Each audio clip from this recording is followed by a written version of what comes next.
So all that was in good state, and then we acted fairly rapidly as the recession started developing. It's sometimes an advantage to be some distance from the center of the universe. There's an old saying about Mexico, poor Mexico, so far from God and so close to the United States. Well, I don't know if we're closer to God, but we're further in this case from the United States. Usually that's a disadvantage, but in this particular case it was an advantage because we could see the crisis coming. We knew it was coming. And we saw our exchange rate appreciating very rapidly, and we decided to break a practice of 10 years, a successful practice of 10 years, and start intervening in the foreign exchange market.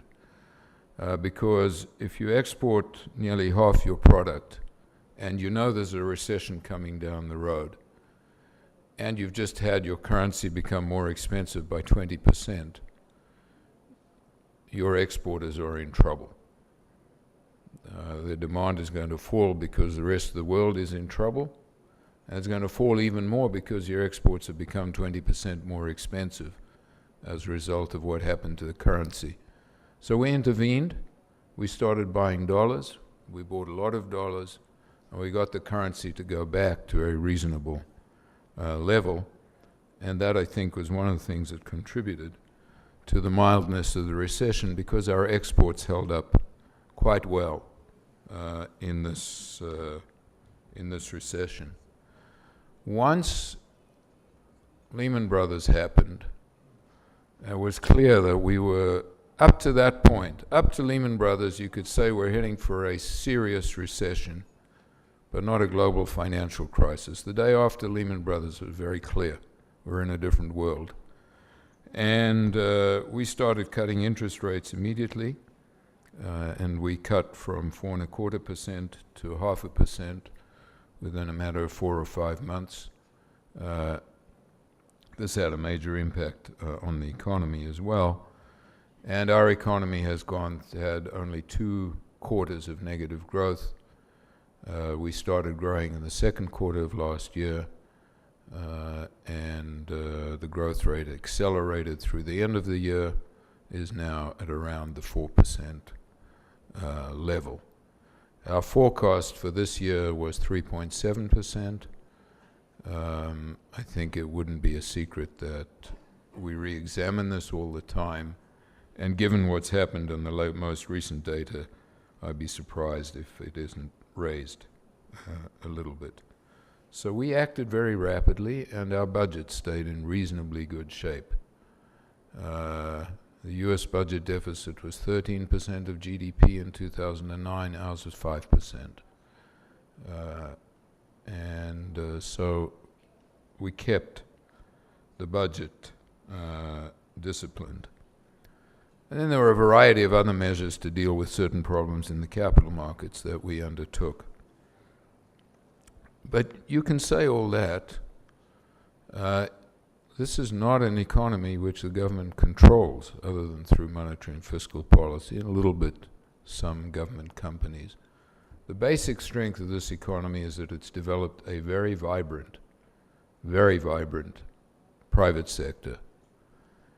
And that is what has kept the economy growing at this rapid rate.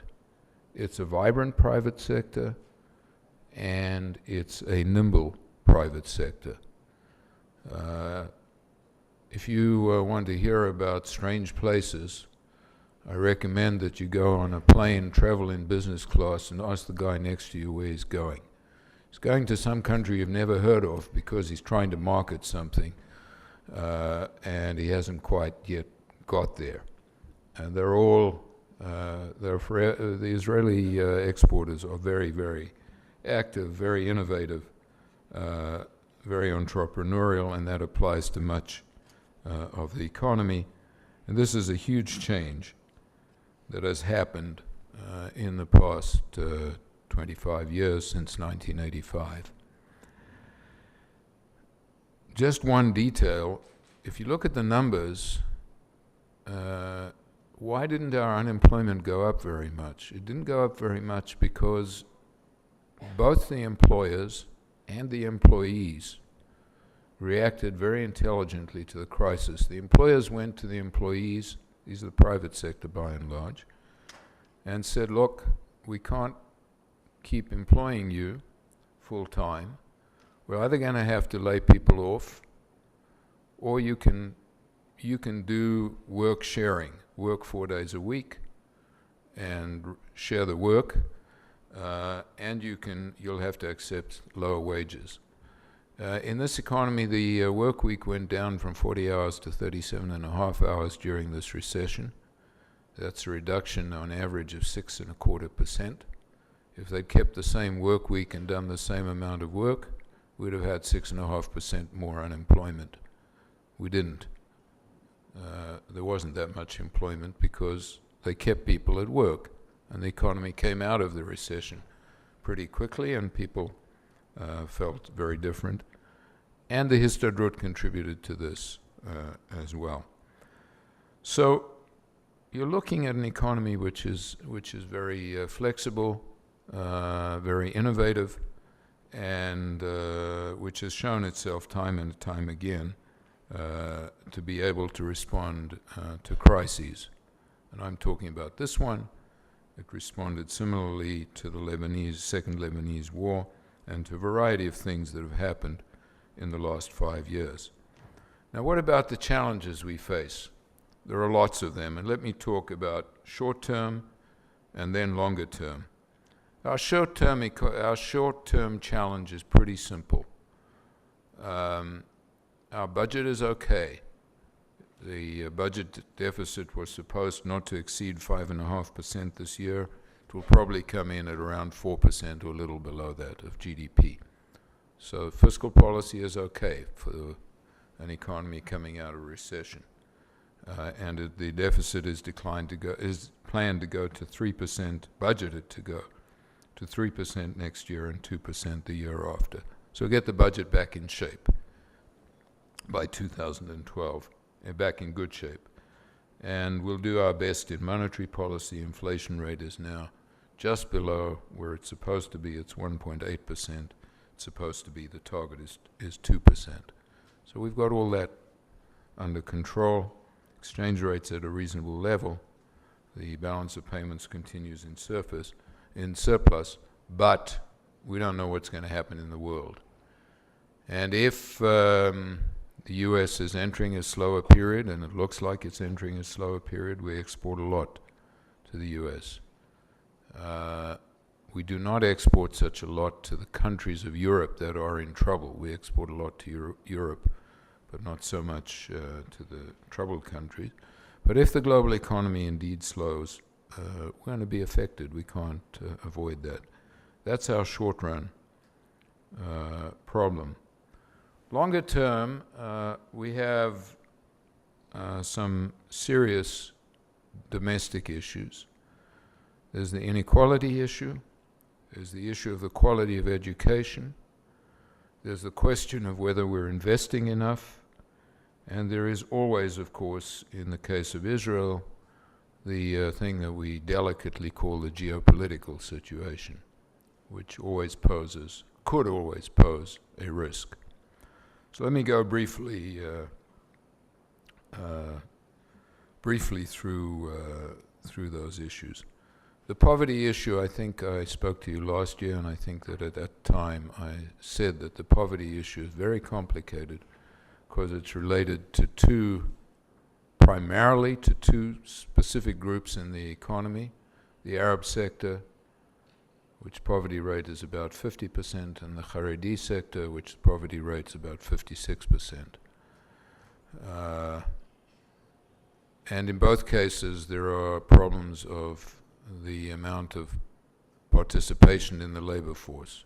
Haredi men do not work in the formal sector. Their participation rate's 25 to 30%. And Arab women, by and large, do not work. Those are things which have to be handled differently than just economic growth. You've got to find ways of dealing with the disincentives each of them faces to work. With regard to education, our educational attainments have been declining, and we're doing badly in international tests, whereas we used to do well. And this applies at the school level. The OECD administers a test called the PISA test, and we've been falling in those ranks for some time. That is also partly a cultural issue, because we're looking at educating. We have different educational systems. There are Arab schools, there are ultra-Orthodox schools, there are religious, traditionally religious schools, and there are non-religious schools. They don't have the same curriculum. This is a big problem. And in the ultra-Orthodox, they don't learn a core curriculum. Those are things which are difficult to deal with, have to be dealt with. We need to keep investing in the universities. The investment level in Israel is relatively low. It's about 20-21%. In part, that's because the things in which we specialize, namely innovation, are not very intensive, not capital intensive. They're brain intensive.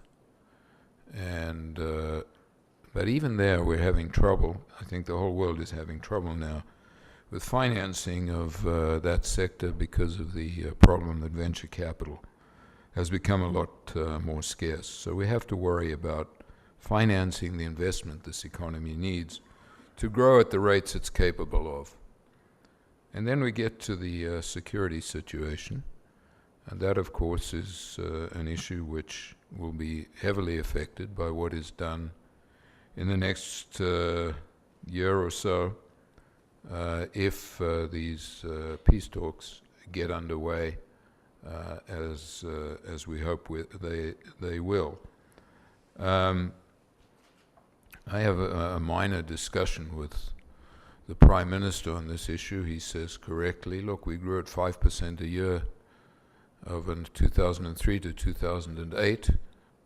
Absolutely true, without peace agreements. And we could do better than that, because there are various things we're doing wrong. That's true. We could do better than that. I think that if the security situation were to change, if we were to work to war, if we were to move in the direction of a real peace, this could be an economy that could grow significantly faster than 5 or even 6% for a serious length of time, because all the fundamentals are right. The entrepreneurship is there, the human capital is there, and we have a record of success, and it's one which could be even greater. We just have to manage things well. I think we can rely on the private sector to continue doing what it's doing. We've got to manage the public sector well, and we have to worry about the soft investments in education and in human capital that will be the basis of our future growth. So thank you all very much.